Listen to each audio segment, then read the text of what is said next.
All right, testing.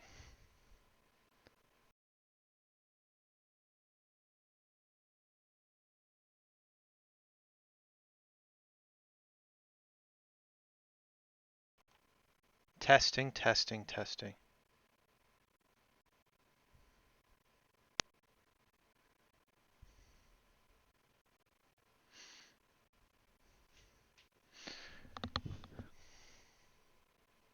Let's see how we're going here. Cool, I think we're good to go. So today, I'm gonna try something. Basically, I want to talk about upper respiratory tract infections in cats, and I'm not going to spend my time covering every detail because I can't.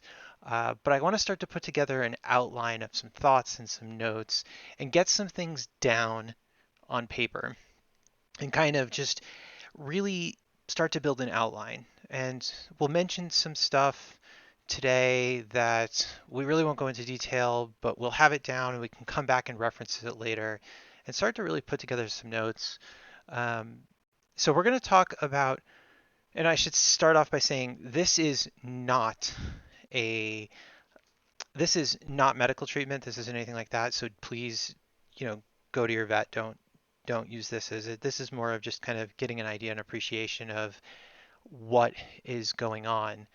Um, so let's start with acute sneezing and nasal discharge. And so before we get into this idea of, we'll even name it here, acute sneezing and nasal discharge. All right. So acute sneezing and nasal discharge. So the first question is, what is sneezing? So it seems like a simple question, right? But we got to define it because it's a problem.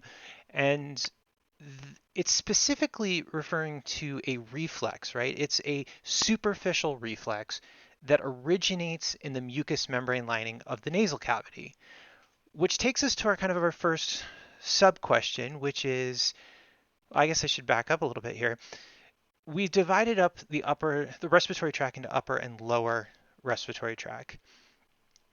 And if we look at this pulmonary drawing here, this right here, so here's our kitty cat, right? And this is our nose and our mouth. And we go into the nose, we get to our nasal cavity, and eventually we're going to get to this soft palate here. And there's a nasopharynx. And then if we were to go through the mouth, we'd get to the soft palate, and there would be an oropharynx. And then there's this laryngeal pharynx where the two meet up. And then we get to our larynx and our trachea, and it gets down to our lungs. So when we talk about upper respiratory, we're specifically talking about the nasal cavity and the nasopharynx. This area right here, you will see you'll see some textbooks, some authors, some doctors, they'll just say, yeah, it's just the nasal cavity. Some of them will also include the paranasal sinuses. I think the paranasal sinuses, the nasal cavity, uh, and the nasopharynx are a good grouping to it there. And the reason for that is a lot of the stuff that we see where there's issues with upper respiratory disease, a lot of those issues can occur anywhere in this area. You can get a sneeze in the nasopharynx, like you can initiate a sneeze there. So as far as I'm concerned, it's all part of it. So, okay, so going back to this question of what is sneezing, right? So it's a reflex. It's a superficial reflex originating in the mucous membrane lining of the nasal cavity, which we just defined as this.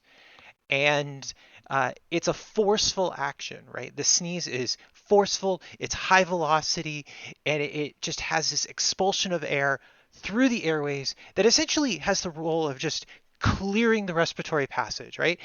You're sneezing because there's something wrong. Typically, there's something in the nasal passage or the nasal cavity that the body doesn't want to be there. And so you get this forceful push of air,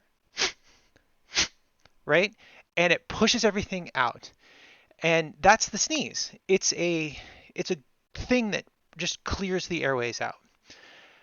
And it makes me laugh if you Google it, is sneezing normal? John Green just recently posted a video on YouTube where he talks about this question that was kind of breaking through his head. And I laugh a little bit because there's this idea, is sneezing normal? Well, you could make the argument, no, sneezing's not normal. Sneezing is representation that there is something wrong and your body's trying to get rid of it. Now, is sneezing reflective of some underlying terrible thing? Well, no. If there's just some sort of irritant there, you might sneeze just to get rid of it. Yeah, the sneeze itself wasn't a normal behavior in the sense of just general function, but it is a normal response to there being a problem. For the purpose of these questions, though, we're not just talking about a sneeze. We're talking about acute sneezing, where that is sudden onset of repeated sneezing. And, in that case, I would say, no, this isn't normal. This is something we need to be aware of. The other component to this is nasal discharge. Now, nasal discharge, so nasal discharge is some sort of typically fluid, but it's something that's coming out of the nasal cavities. Generally it's coming through the nares, through the front of the nose, and it's something that you see when you're sick, but it's one of the first things that pet owners see and they go, there's something wrong. In fact, there are some people that they'll hear the sneezing and they think it's cute, and it doesn't really set off any alarm bells to them. But when you start to see something coming out of your pet's nose, well, that can definitely be a concern. And there's different types of nasal discharge. We've got serous, which is going to be our clear discharge. We're going to have mucoid, which is going to be a thicker type of discharge. Mucoid's kind of a yellow. Its name's kind of just, but it's yellow mucus. I don't particularly like that particular definition because it includes it. We'll say mucus-like. It's not the greatest answer, but it is a thing that's you're going to see people refer to it as. And then we're going to have mucopurulent. The purulent portion is in reference to kind of like some sort of like immune response, but it's a combination. It's a combination of mucus and immune response. And then we'll have hemorrhagic. Now, hemorrhagic is going to be blood. And we'll get into more details kind of in the future about some of the other possible types, but really serous, mucoid, mucopurulent, and hemorrhagic are the most common nasal discharges. And I should probably clarify that here. I should say this is the most common is this here. Maybe I should make this a little bit smaller, just so it's a little bit clear that these are doing. Maybe I'll put this here. Forceful expel of air through. So those are our four there. There are a lot of reasons why you could have nasal discharge, but being able to identify what type of nasal discharge is coming out can help us narrow down really what the issue is. So serous nasal discharge, for example, Serous nasal discharge is typically characteristic of acute diseases in the nasal cavity. Uh,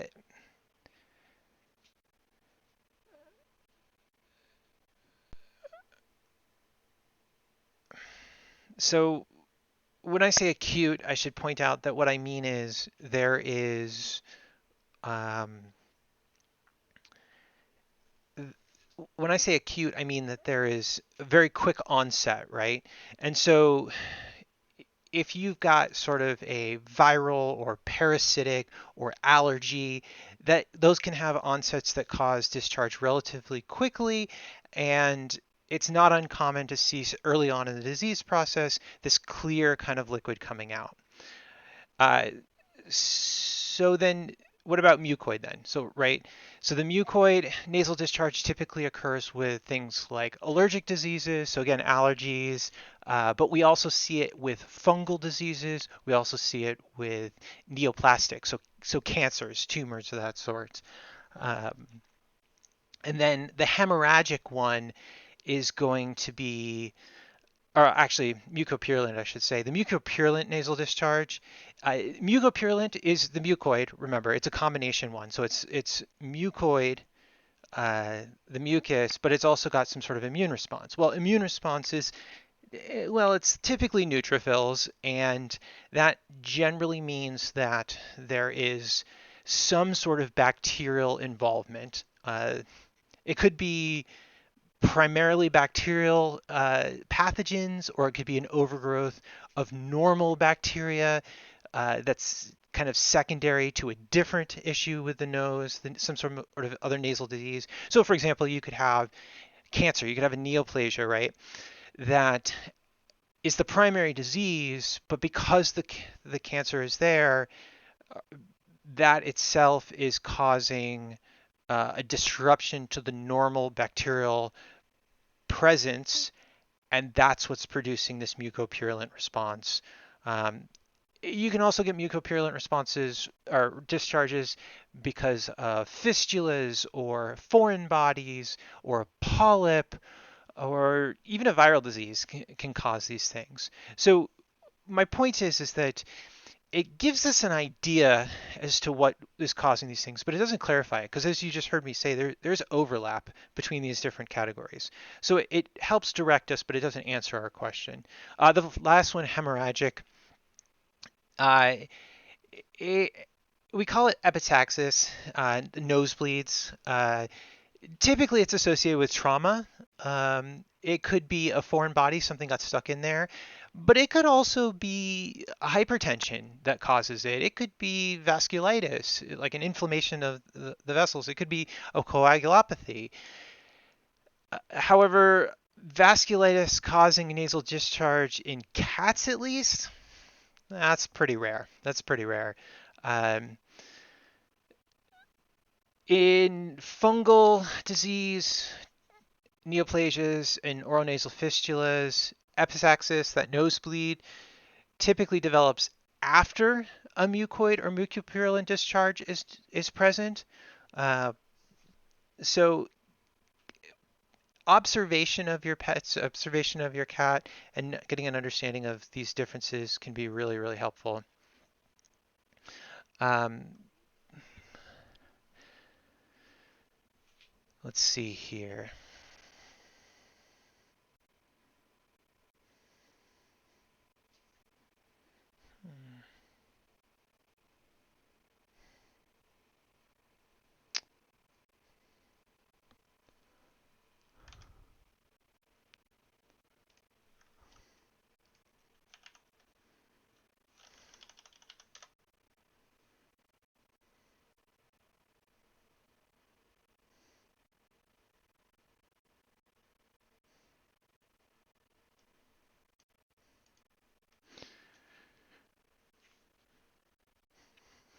So we talked about kind of the mechanisms. We talked about where it's located in the nose. What's the most common? What's the most common? This is one of those questions that always pops up. So you have an acute onset of sneezing, or you see an acute onset of nasal discharge. Uh, well, 80% of cats are either going to have calicivirus or they're going to have herpes virus. That's the most common. But I'm always a little hesitant with this, right? You're going to lean on it being calicivirus. You're going to lean on it being herpes virus if there's nasal discharge, but that doesn't that's not a diagnosis. That's just the most probable cause. So let's hit a few things, just kind of a quick reference here then. Uh, most common causes of acute sneezing and nasal discharge. Okay, and this is not an order. I'm not, you know what, I'm not even going to put numbers because this isn't an order. I don't want you to think of it as an order. So you can have a mechanical issue. And that mechanical issue, that's going to be your foreign body. Now, foreign bodies in cats, in nasal foreign bodies in cats, uh, this is going to be an onset of sneezing, right? Because remember, sneezing is a intentional response by the body to try and push whatever is in the nasal cavity out of the body. So you're going to see acute onset of sneezing, but you're also going to see face rubbing. It's going to be uncomfortable and it's going to be suddenly uncomfortable. So they're going to start rubbing their faces a lot. And you're going to see a shift from occasional sneezing to occasional discharge. Oh, I should say this again. You're going to see a shift from occasional sneezing with a quick onset to more frequent sneezing to chronic discharge. But here's the thing about foreign bodies. They're almost always, but not 100% of the time, but they're almost always unilateral. That is to say, there's two nostrils and there's two nasal cavities kind of running in there. And if something gets stuck in the nose, a physical object, it generally is only getting stuck in one of them, which means that you typically see discharge in only one side of the nose. So foreign body, you're going to see acute sneezing, rubbing face. We're going to see chronic discharge. Ooh. Chronic discharge, and then unilateral.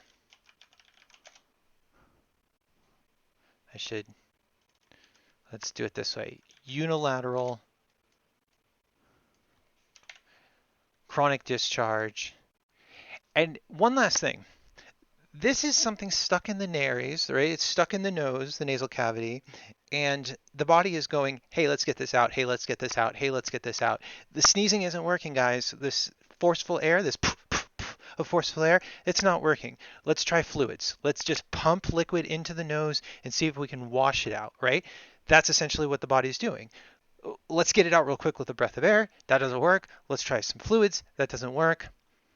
What we're not seeing is systemic signs. We're not seeing anything else in the body that's wrong.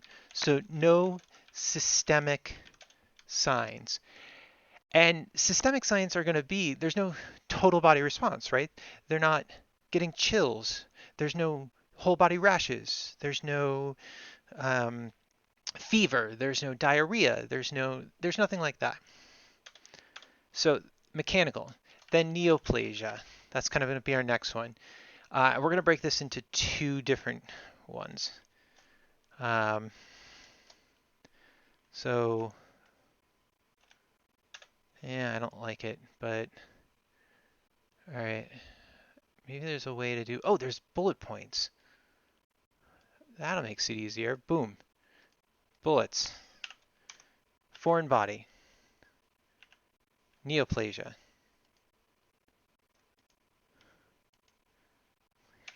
So neoplasia. And we'll kind of talk about two different types of neoplasia. So we're going to have external, the external nares bleeding ulcer. That means, what I mean by that is No, that's spelled right. Um, by bleeding of the external nares, we're talking about the outside of the nose. Um, and this is a bad one, guys. This one's not particularly wonderful. Essentially, we're going to get acute sneezing, and we're going to start to develop a cracking, this ulcer on the nose. This is when I say the external nose, the external nares, I mean the part you can actually see just looking at the cat. And it's usually on the septum. That's that part in the middle between the nostrils. But it can be on the top or on the sides. So we're gonna see ulcer. So typically on the septum, typically on the septum, um, and often, but not always, it's going to be squamous cell carcinoma.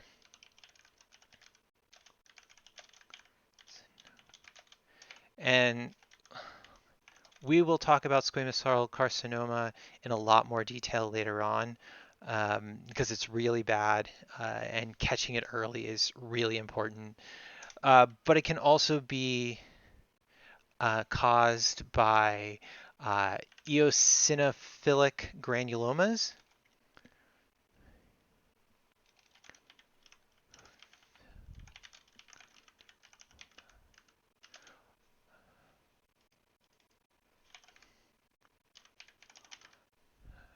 Or it can be a calicivirus infection. Okay, an acute calicivirus infection. So, and I want to put right here that these can be, I'm actually going to, that they're episodic in nature. Um, that they can kind of,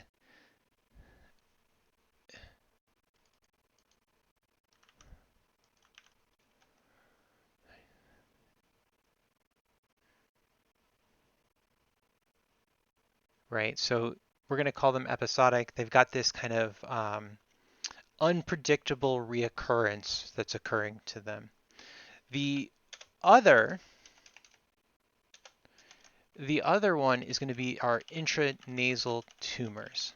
And these intranasal tumors are occasionally present with acute sneezing and nasal discharge and bleeding. So it's going to be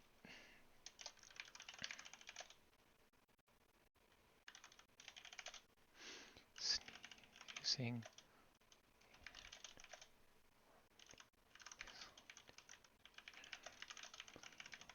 And I make this really vague statement, right? I say, oh, it's occasionally acute sneezing and or nasal discharge and bleeding. And it's not a very satisfying thing because essentially what I'm saying is, um, and this should be here, and then that should be like that. Um, what I'm saying is that it's typically either going to be on the outside of the nose or on the inside, right? The the cancer, the neoplasia, is either going to be on the outside of the nose or it's going to be on the inside of the nose. And you're thinking, well, duh, those are the only two places it can be. But it's important because most of the time, almost most of the time, if it's a cancer, if it's a neoplasia on the outside, it's squamous cell carcinoma, and that's bad. But it can also be eosinophilic granuloma, or it can be a calicivirus infection. This is spelled wrong. Calici, calici, calicivirus infection. Um, if it's not external, if it's within it, it could be a whole bunch of problems. But more importantly, the clinical signs, like this, what you actually see wrong with the animal, can vary significantly. It can vary so much. So the intranasal tumor could be a bunch of different things. It could have sneezing, it could not. It could have nasal discharge or not. It could have bleeding or not. It's just a hot mess. So then now we'll move to this one. So then kind of our next group is going to be infectious. And this is going to be a lot. So infectious, we're going to have bacterial, we're going to have viral, we're going to have fungal, we're going to have just immune associated. And so for bacterial, right, Bordetella is one of the most common ones. And I'm not even going to go into too much detail at this point because we'll get into them.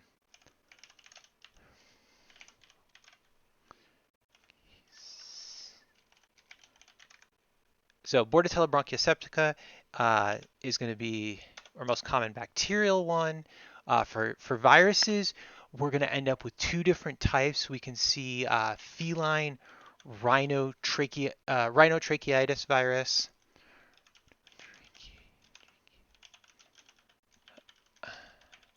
And this is often called herpes virus 1.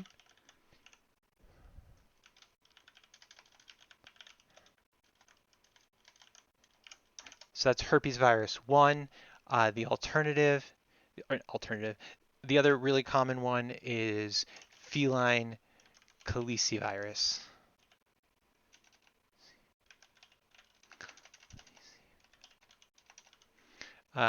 So with herpes 1, we see sneezing, severe mucopurulent nasal discharge, and usually you'll actually hear it referred to as oculonasal discharge, because with herpes virus you're going to get discharge not just from the nose, but you're usually going to see it also from the eyes, and that ocular discharge is going to be associated with conjunctivitis. You're going to see tearing. You're going to often see photophobia. That is, they're not going to enjoy the presence of a bright light. You're going to have potentially corneal lesions. Uh, you're going to see uh, chemosis. Chemosis is that swelling of the eyelids. So it's a gross disease. So let's just throw this on here right now since we've got the space for it here. So um, we're gonna see sneezing because that's the topic of this section, and that's the thing that people are gonna see first, uh, and then severe serous and uh, muco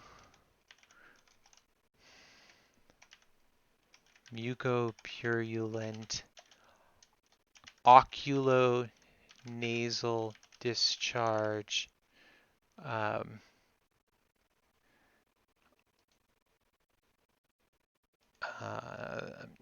nasal discharge, bilateral conjunctivitis, uh, tearing, photophobia, which remember that's the fear of light, and then chemosis, which is the uh, swelling of the eyelids, and then or corneal lesions. And we'll go into more detail on this in the future. We'll go into more detail on this. For calicivirus, remember the very first thing was the foreign bodies. And I made a point at the end of saying it's not systemic. Well, calicivirus is systemic. Calicivirus is a systemic disease. It is not fun. So we're going to get a cat that's not just sneezing, but has a fever. It's going to have it's going to have mild upper respiratory signs and oral ulcers.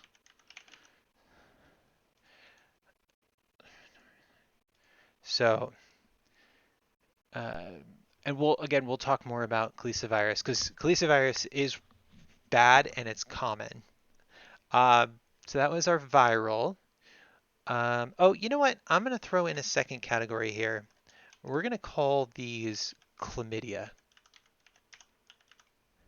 Uh,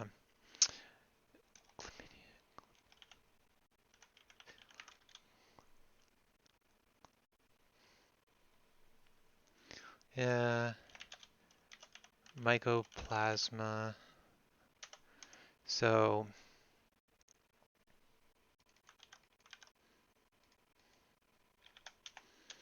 so come on. There we go. Mycoplasma. So why do I bring these up here? So Chlamydophila felis, which is the scientific name, this one's going to do conjunctivitis as well. And I bring this up because um, we just talked about conjunctivitis with herpes virus 1, and you're going to see conjunctivitis as well. And we're actually going to see conjunctivitis with mycoplasma, so I'm gonna put that right there as well. Um,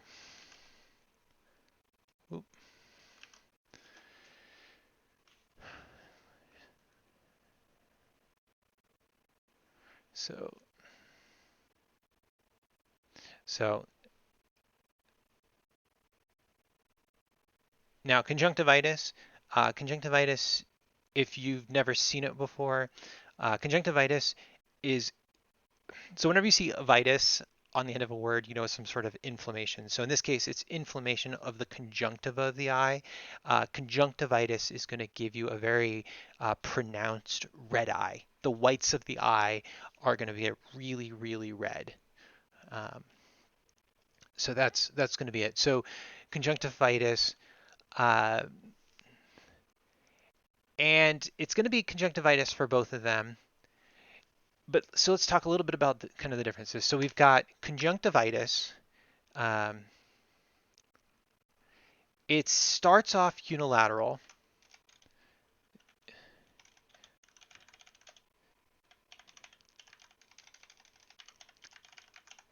and then starts unilateral, becomes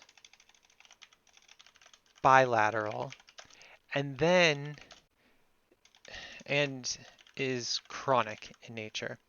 Uh, that is um, that means that the people who care for the cat have to have noticed something was wrong, um, and either they simply couldn't take it in for care, or uh, there's a lot of reasons why the cat may not have gotten care. But the point is that you're going to have to rely on somebody having seen the cat's eyes being red on just one eye and then becoming red on both eyes, and that this happened for a long time.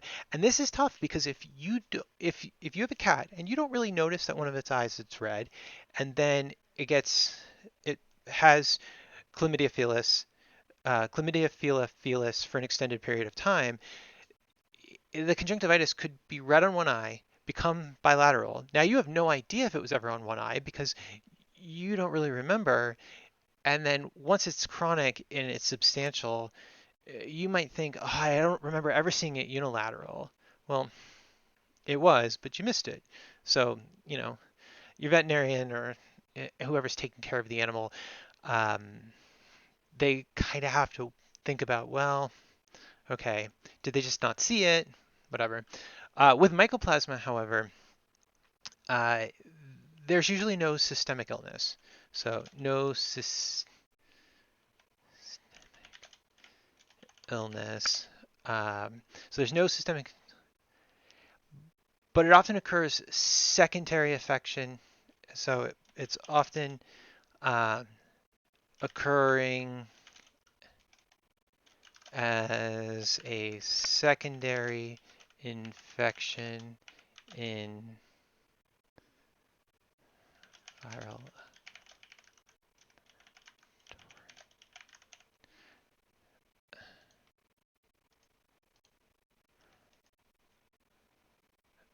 Tract. Okay. For fungal is almost always Cryptococcus. Cryptococcus is a fungal disease. It's usually chronic signs. Funguses, as we'll come to know and love, are really, really hard to get rid of. They persist for a really long time in the body. Um, so it's usually chronic signs, um, but occasionally we get acute onset of sneezing and nasal discharge. So that's our chronic sign. Now, this immune section, this is going to be our allergies. Um, and so the thing about allergies is that uh, it's typically serous, or it could be mucoid, uh, but it's going to often be ocular and or nasal discharge. And again, without systemic disease. Um, let's see here. So systemic disease, serious or mucoid, systemic disease, and I should say seasonal, right? Um, Why do I say seasonal? Well, because if the reason that they are having an immune response is due to something like pollen, for example, it may not even be all pollen. It could be pollen from a specific plant. And so only when that particular plant is dispersing pollen is it an issue. Um, so those are going to be our really big common ones. Um, where am I at so far? So we've been going for 37 minutes. Let's see here.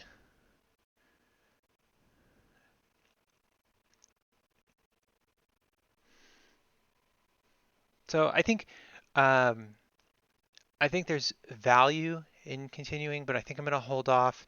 I'll come back later, and we'll start to break these different causes of acute sneezing down even further. I really want to get into some of the more details about them, and then we'll move on. Uh, then we will move on to um, chronic nasal disease after this. Although I will admit that it's probably going to take a little bit of time to really cover uh, these details specifically. So, yeah, thanks.